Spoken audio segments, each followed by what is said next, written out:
Sprejemanje novele zakona o zdravstveni dejavnosti predstavlja odlično priložnost za razmislek o tem, kakšno medicino in kakšen zdravstveni sistem pravzaprav v Sloveniji želimo. V določenih segmentih novela zagotovo naslavlja pereče težave, vendar na način reševanja, ki je bil v preteklosti že preizkušen ali pa celo velja, pa vendar ne daje želenih rezultatov.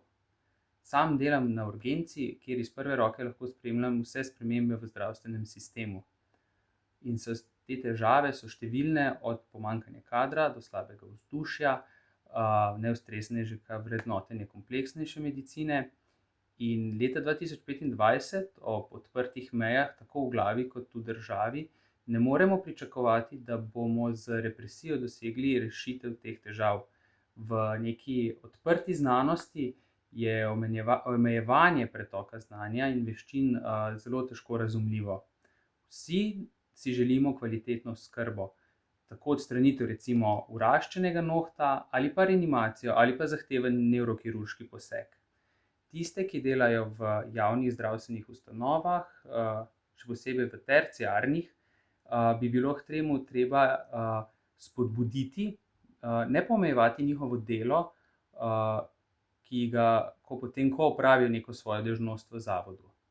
Če prihaja pa do odklonov, imamo za to predstojnike oddelkov in vodstvo, ki mora poskrbeti za to, da je delo opravljeno, preden se izvaja neko dodatno delo. Vprašati se moramo, ali želimo dostop do storitev in bolnikom ponuditi čim več, ali pa se iti neke ideološke, recimo temu politične igrice. Zadeva je preprosta.